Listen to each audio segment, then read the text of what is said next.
Nityanandeshwara Samarambam Nityanandeshwari Madhyamam Asmadacharya Paryantam Vande Guru Paramparam.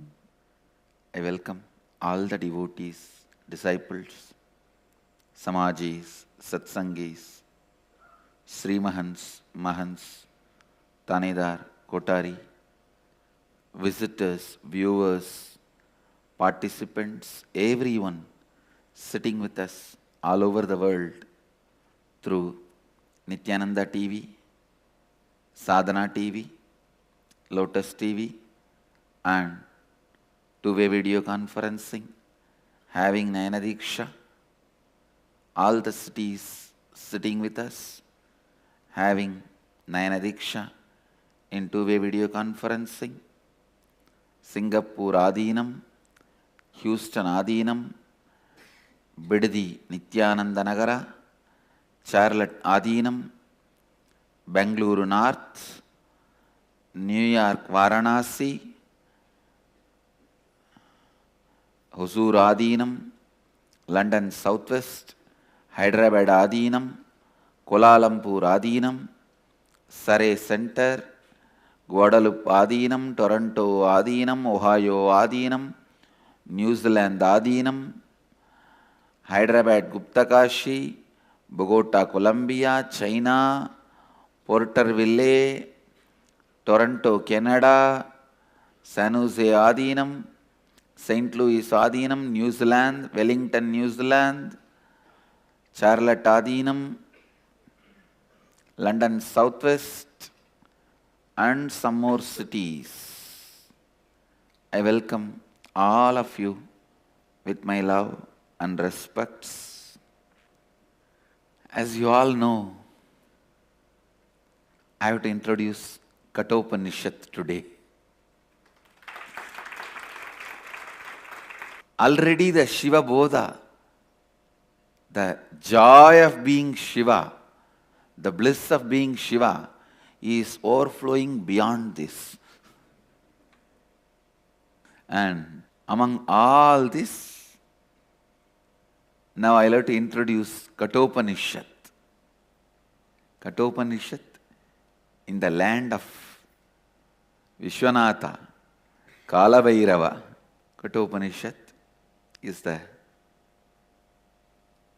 last 8 sections of Taittiriya Samhita, Krishna Yajurveda.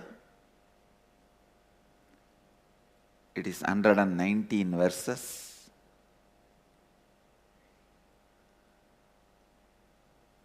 When Sri Ramachandra lists all the 108 Upanishads in Muktiko Upanishad to Hanuman, Rama lists this Upanishad as a third Upanishad. The main subject of the Upanishad is death. Even though I have spoken many times bits and pieces of this Upanishad, here and there, I have quoted this Upanishad. I used this Upanishad to explain the truths, sacred secrets behind death. In many of our programs, satsangs, but now, formally, systematically, I have to introduce this Upanishad. It looks too big. I'm just wondering. It is like I have to chisel the whole mountain using a small chisel and hammer. Where will I start? How will I continue? It is just using my small words.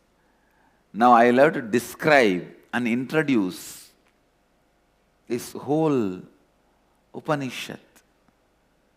Please understand, I'll try to introduce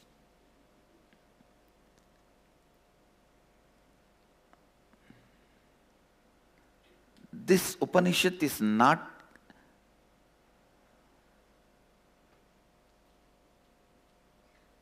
commandment of somebody who realized God. No. Even if you realize God, a little bit will be your enlightenment experience, little bit will be your brain masala. There is a possibility for corruption, misrepresentation, manipulation, or missing it. So understand, but this Upanishad is the direct word from the being who is the Lord of death. Understand? Lord of death.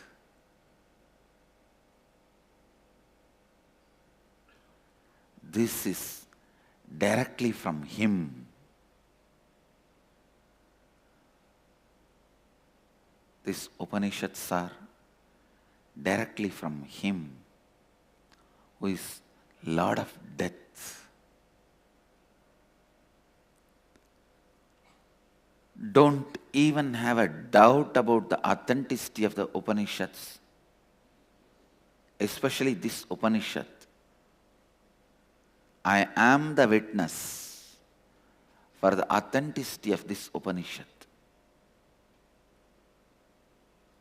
And I experienced the sacred secret of this Upanishad in this very land, Varanasi.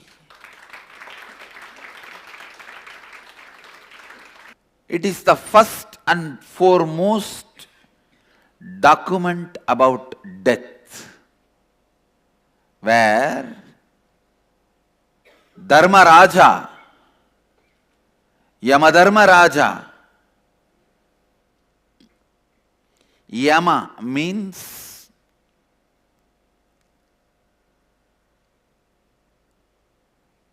natural flow of existence.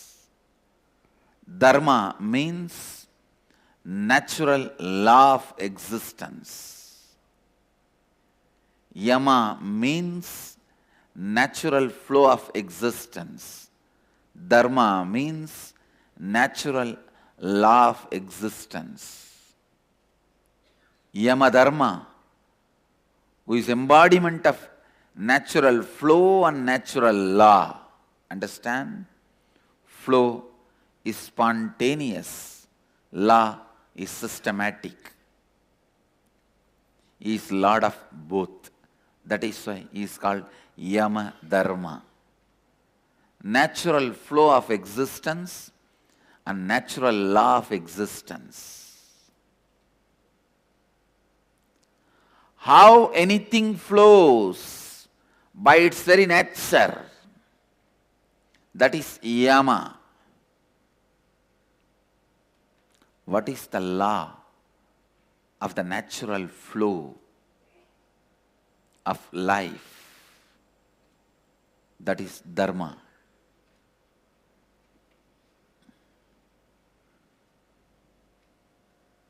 Lord of natural flow of existence and natural law of existence, Yama Dharma Raja directly speaks to a Brahmin kid, Naciketa,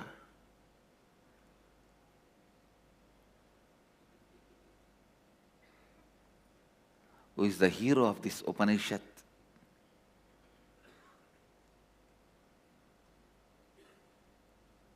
And one of the greatest things, this Upanishad is kept alive by the Shaivites. Understand? The subtle nuances and the communal feelings. Yama Dharma is a Shaivite. Is beyond the jati, Naciketa is a Brahmin. A Shaivite teaching Brahmin is almost like a Kalabhairava removing the head of a Brahma, Veerabhadra removing the head of the Daksha.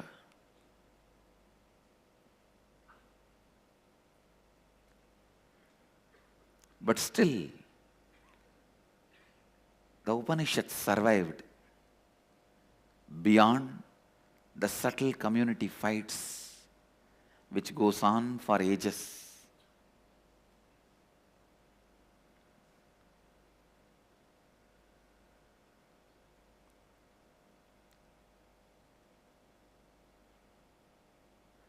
This Upanishad is taught by a person who is most mysterious and most available. Please understand.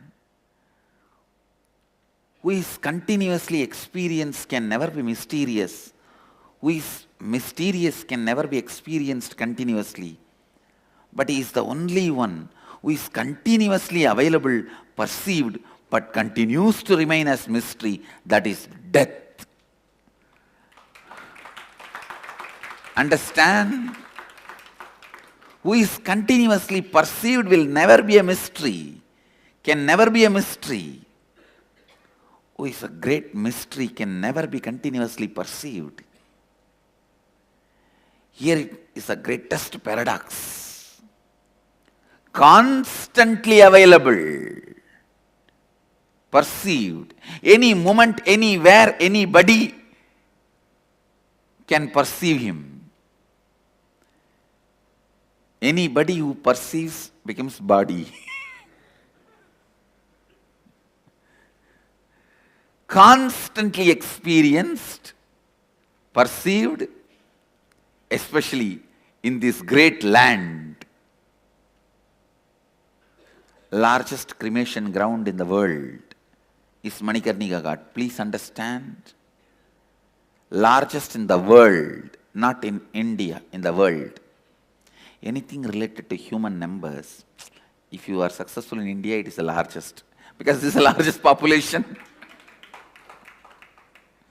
That is why any movie star, any celebrity, any guru who has a large following in India can straight away use the word largest in world. As far as anything related to human being numbers concerned, largest number of people visiting temple in India is the largest temple in the world, because nowhere in the world so many people are going to visit any temple. Anything related to human beings, human number, if it's largest in India, it's largest in the world. Whether you're having a largest follower in the Twitter, Facebook, you are a celebrity with the largest number of fans, you are a guru with largest number of disciples, you are a political party with the largest number of members, whatever. If it's a human being, human number related issue, if it's largest in India, it's largest in the world. Be very clear. There are few things special to India. The granite, stone work. Largest granite building in India is the largest granite building in the world. Largest stone structure in India is the largest stone structure in the world, because no other country works on stone so much.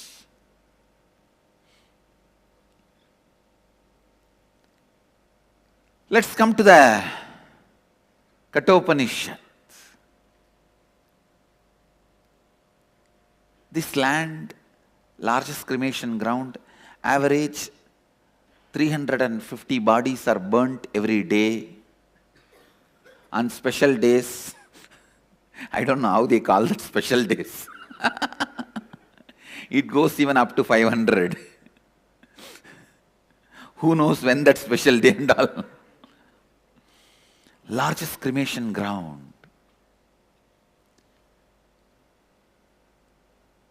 Here very casually while you are walking in the road, you can see 4 people carrying. If you see anything little bigger than suitcase, please understand it is a dead body. In Varanasi, anything you see, 4 people carrying or 2 people carrying, little bigger than suitcase, covered completely with the cloth, be very clear it is a dead body. The other day I saw, they nicely unloaded near a tea shop, chai shop, and both of them are sipping a chai. And that fellow is lying there. Very comfortably, both of them are sipping the chai. After the chai, very religiously, they lifted the body again, started walking. Constantly happening, perceived, but still mystery. Most mysterious.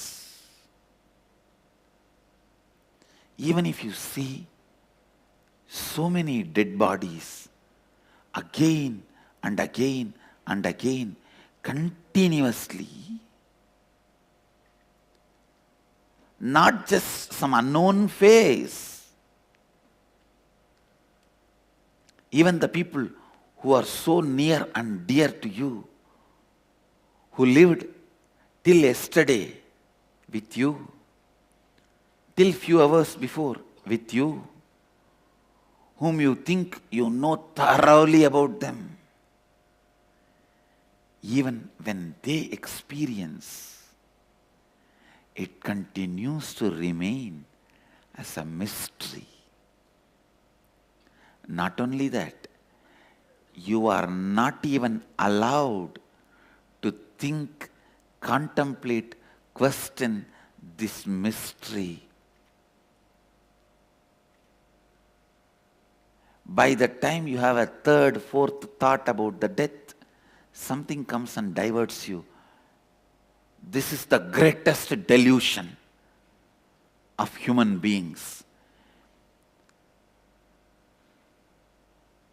These stupid fellows went up all the way to Mars and trying to explore it.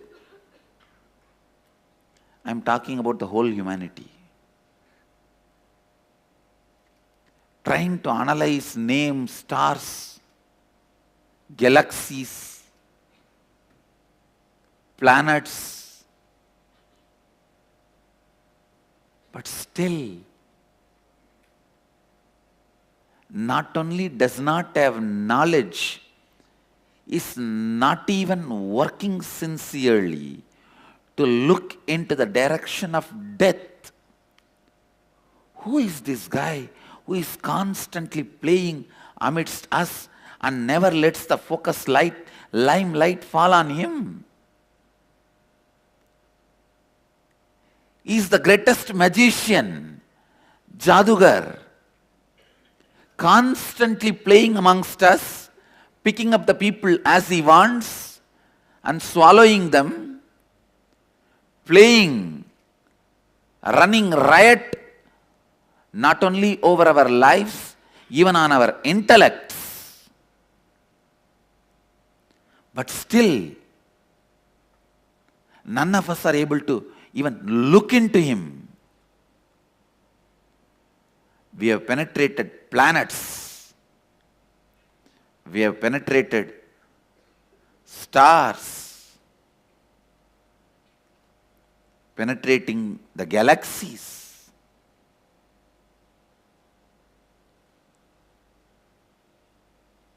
We have done so much.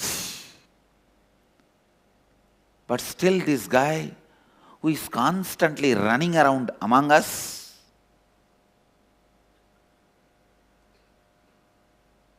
who is constantly playing amidst us, not only remains mystery,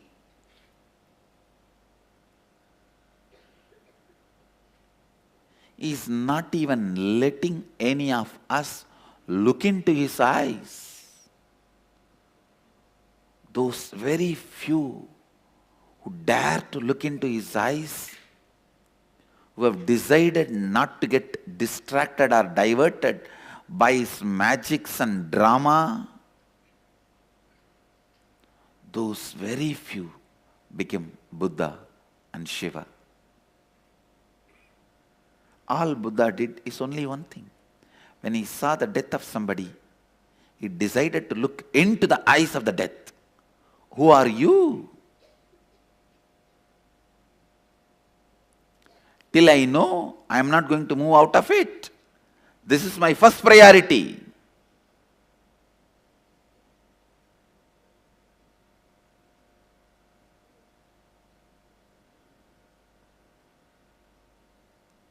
But did you see the funny thing?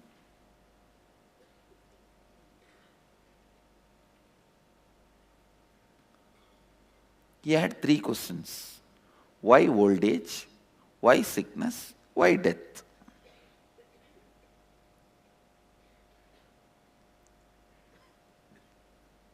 He found the solution, but still all the 3 remains in the world. Even now, there is old age, there is sickness, there is death. Then, how do you say he has discovered the solution? Maybe he found the solution for himself.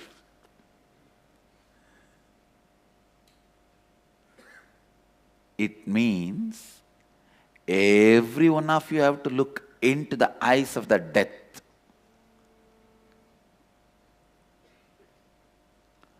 Look into his eyes when he is staring at somebody else. Don't wait to look into his eyes till he stares at you directly. When he is staring at somebody else, it's very easy to stare into his eyes. Yama Dharma was staring at the old man, so Buddha easily stared into his eyes. So, jump into the death. Dive into the death to discover the secrets of death when he is staring at somebody else. Don't wait till he comes to stare at you. That time you may not be able to stare back at him. Fools are those waiting for him to come and stare at you directly, then planning to stare back at him. No. Stare into his eyes. Demystify him. Try to decode him. Understand him. When he is staring at somebody else. Means before he turns his eye into you, start staring at him. If you start staring at him first, then if he turns his eye towards you, that eye will be most compassionate. If you are waiting for him to stare at you and then start staring at him, it will be terrorizing. Understand who makes the first step. Are you going to stare at him first, or are you going to wait till he's coming to stare at you?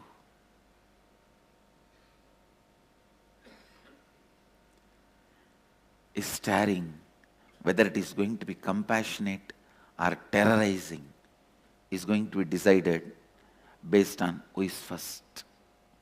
Kala is going to decide whether Kala is going to be compassionate towards you or terrorizing you.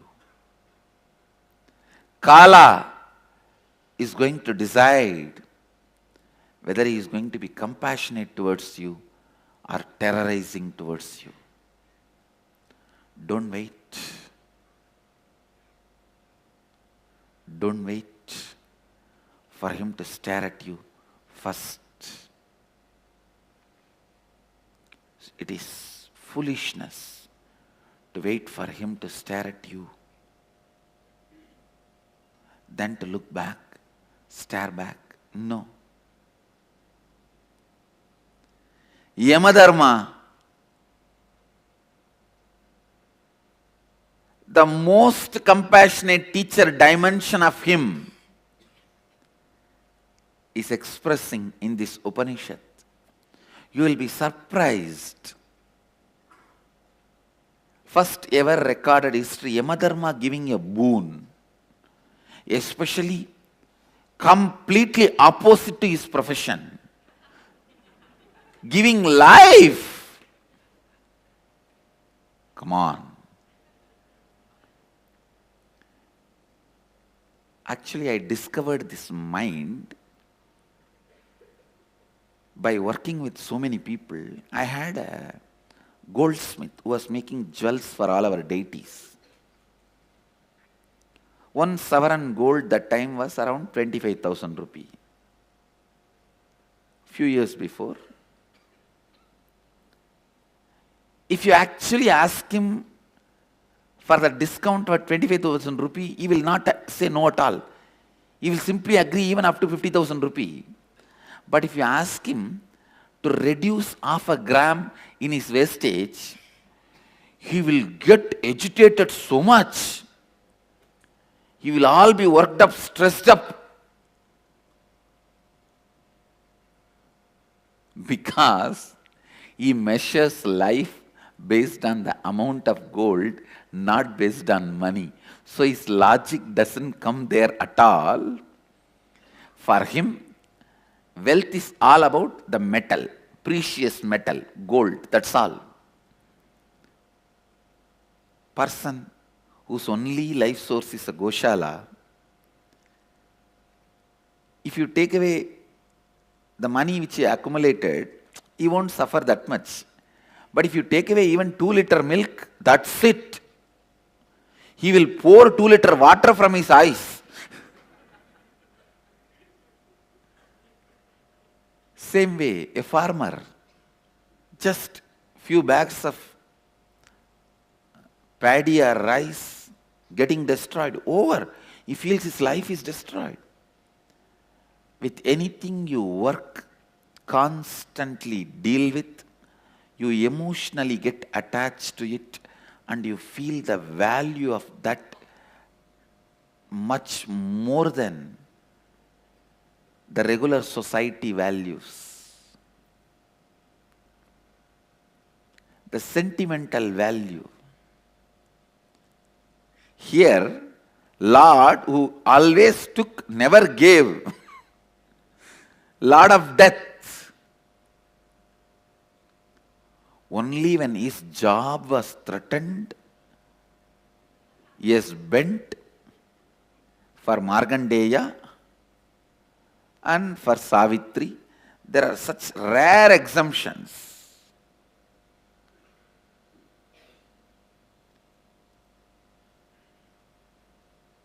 But here, nobody is threatening him. Just out of compassion, he is giving the life back to Naciketa. He is not a terrorizing figure. See him here. A loving, compassionate teacher. I think in the whole history of humanity, this is the only book where it is recorded Naciketa is able to make death respect him. And this is the only time death ever listened to somebody. I don't think Yama Dharma has ears. Because if he has ears, if he starts listening, what will happen? Millions are constantly crying whenever he goes for a job. If he has ears, what will happen? How will he be able to do his job? No. Uncompromising. Uncompromising. He is Lord of Yama, natural flow of life, and Dharma, natural law of life. Coming down as a teacher as a compassionate God and blessing a Brahmin kid. It's actually an unknown dimension of Yama Dharma. This book is book of death for Hindus and anybody who follows Vedic tradition. If you want to know about death, this is the book. It is not just book of dead, book of death.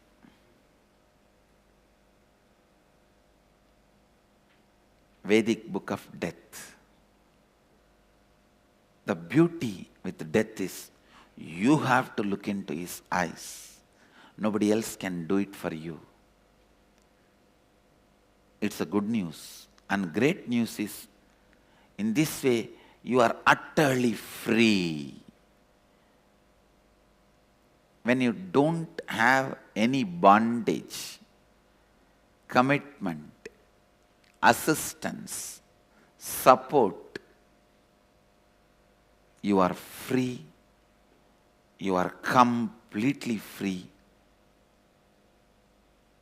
Understand, first time you will feel utterly free, naked, Nirvana with Yama Dharma.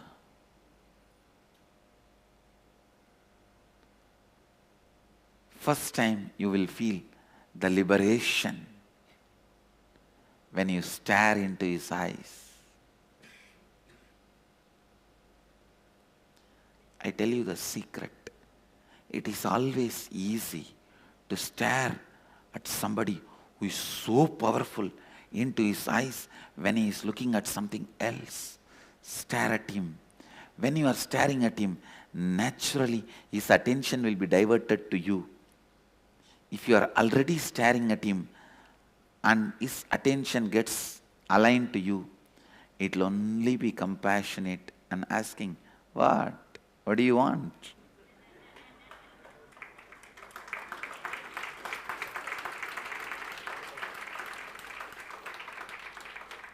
If you are waiting for him to come and stare at you and then stare back at him, you say, shut down. When your time has not come for him to shut your eyes, decide to stare at him. When your time has not come, even he cannot shut your eyes. Understand the secret. When your time has not come, even he cannot shut your eyes. And don't wait for your time to come where he will be staring at you. If you tries to stare back at him, he will say, shut. Because then decision is in his hand. I tell you, stare at anybody's eyes. In 2 seconds you will understand the beautiful, compassionate, the Pashu-like personality inside them. Whether it's a death itself, if you know how to stare into his eyes, you will discover, awaken the teacher, master, dimension of death. Of death.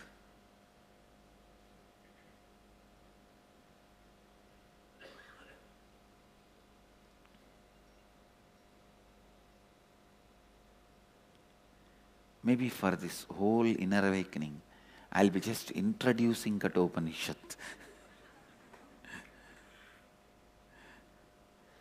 Because I have to introduce the author,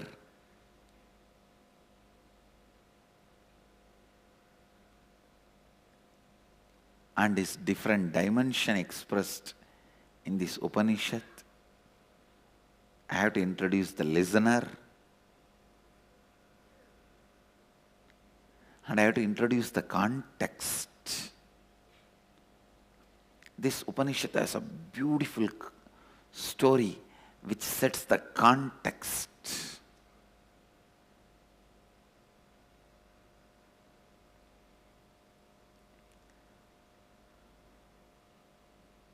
I spoke so many number of times on this Upanishad. Still, the moment it sits on my tongue, it tastes so sweet. It tastes just much more than a nectar. Death becoming nectar, only in this Upanishad it can happen. Talking about death can be so pleasant only in this Upanishad. Thinking about death can be so pleasant only with Katha Upanishad. Talking about death can be so sweet only in Katha Upanishad. Thinking about death can be so pleasant only in Katha Upanishad. Katha Upanishad.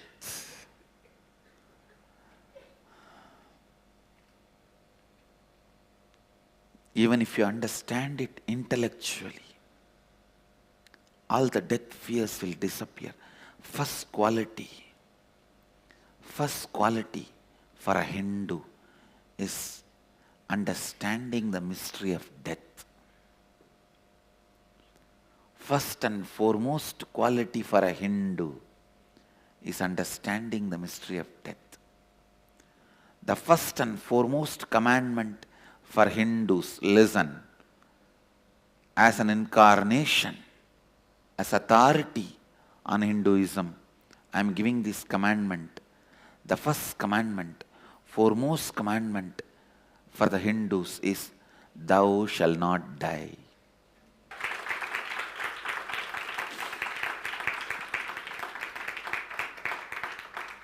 Thou shalt not die. That's the first and foremost commandment for all Hindus.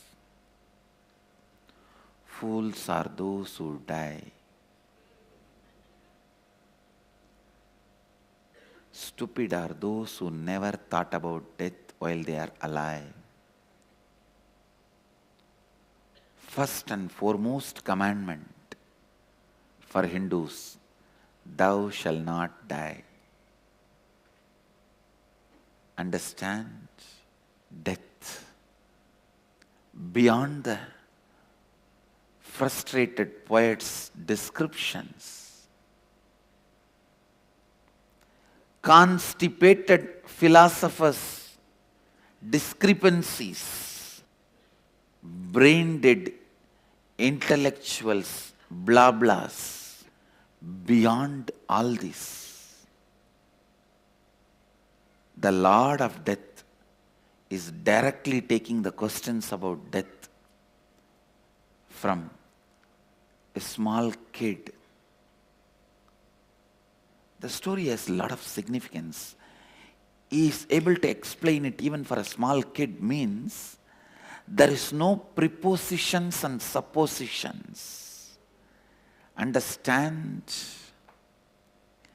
Anything which has become realization without prepositions and suppositions, that is the only universal truth. This modern day Western mathematicians and stupid scientists, they developed so many stupid theories and formulas and put one constant or infinity which has no value. Then what do you mean by this formula? Your theory, formula, everything has no value because you insert somewhere one constant or infinity which can't be described. So these are all the so-called appears like a truth with many prepositions and suppositions.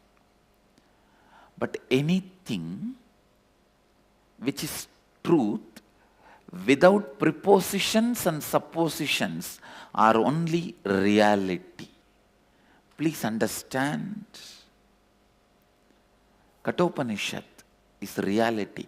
And I tell you, even in Vedic tradition, if some prepositions and suppositions get added in course of time, incarnations happen, just to remove them.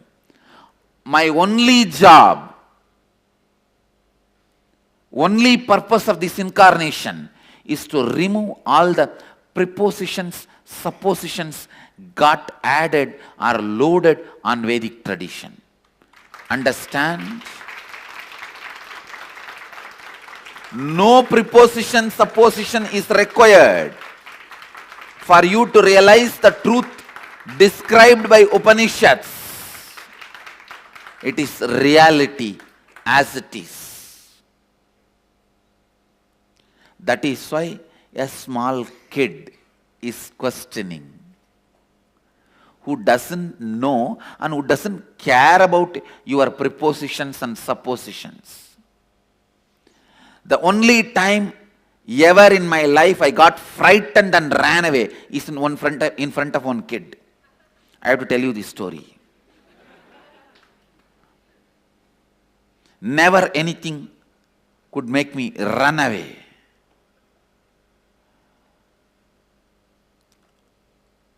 After my mission started, one devotee was running a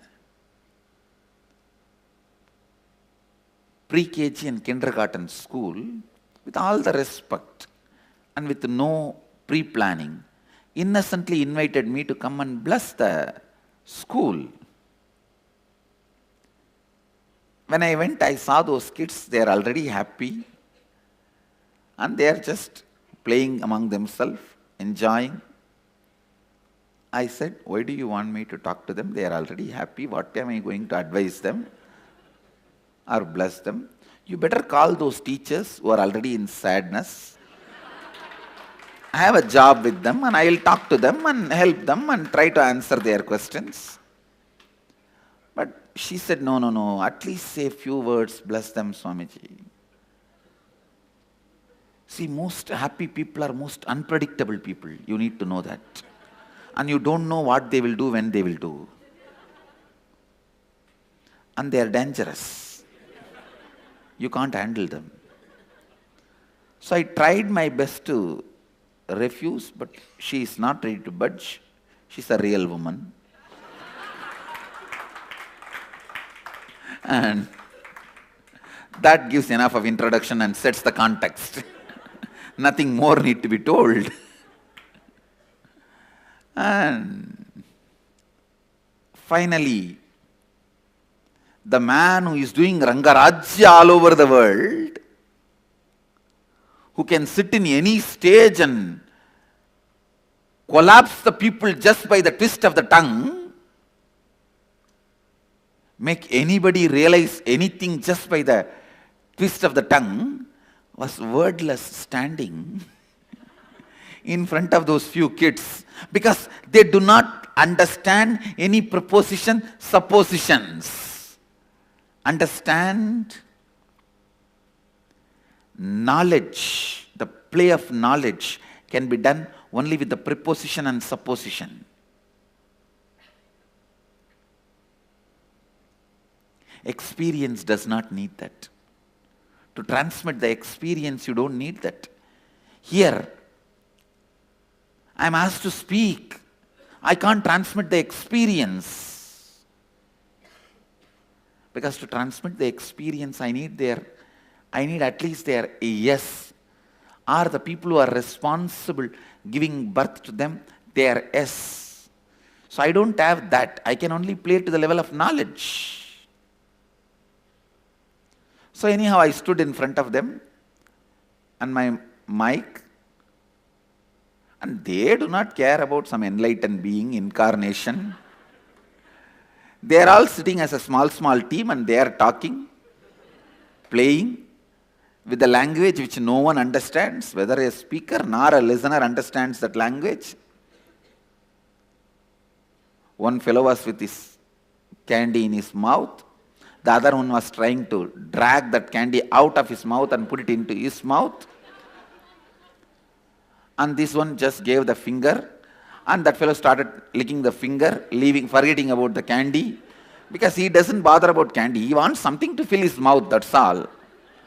So this drama is going on. I am standing there, a great Vedantic enlightened incarnation.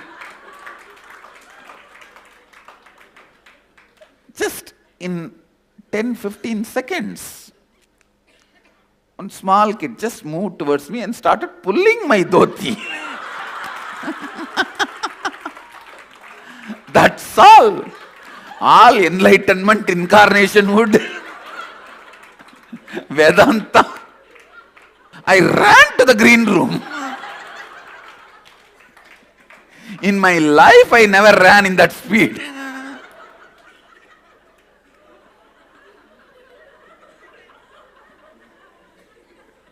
Now that is the reality. See, there is no preposition and supposition. I tell you, even Yama was made naked by the questions of Naciketa. This kid only pulled my cloth. Naciketa pulled the very identity of Yama down. He has to stand naked in front of Naciketa because he did not get the green room. He was not able to escape into any green room. Without any preposition and supposition.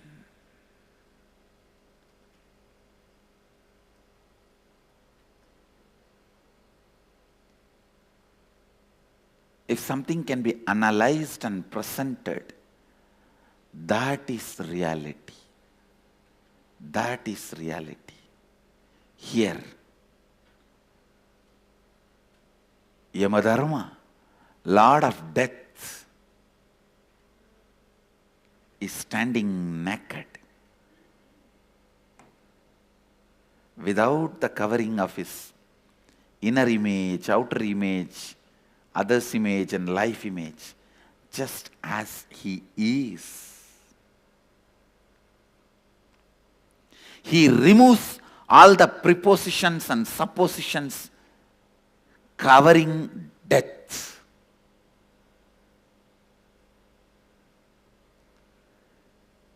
And brings the naked truth, reality, as it is out in this Upanishad. My mission again is removing all the prepositions and suppositions, added, got loaded on Vedic tradition, and bring the naked truth as it is and make you experience reality. That is the reason I decided to speak on Katha Upanishad.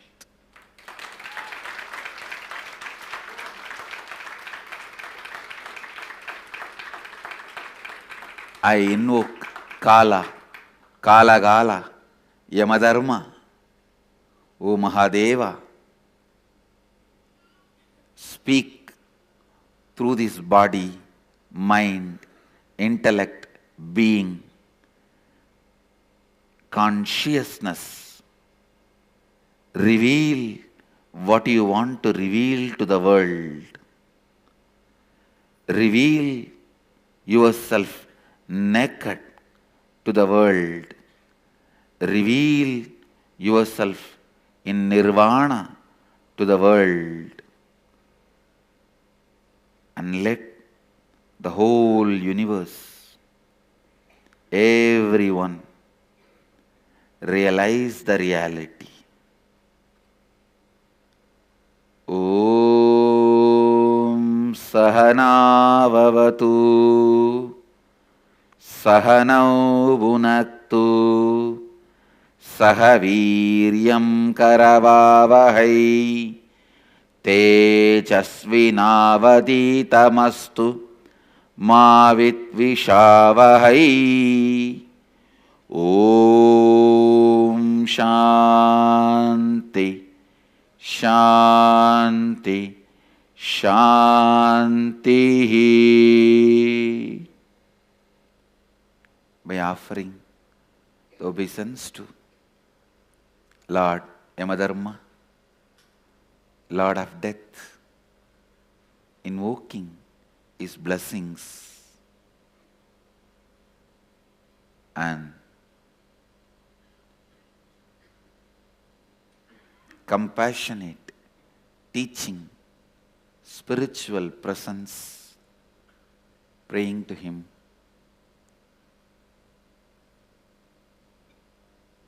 to reveal the sacred secrets of death to the universe through this body, mind, intellect, consciousness and being to the universe. I'll move ahead. We will continue in further satsangs. Yama Dharma will continue in further satsangs to reveal the sacred secrets, naked truths of death and reality to every one of us. I bless you all. Let you all radiate with integrity, authenticity, responsibility, enriching, causing, living Advaita, the eternal bliss, Nithyananda. Thank you. Be blissful. Nithyananda Dhyana Peetham, Nithyananda Nagar, off Mysore Road, Bidadi, Bengaluru. Phone 08027279999. www.nithyananda.org. www.youtube.com/lifeblissfoundation.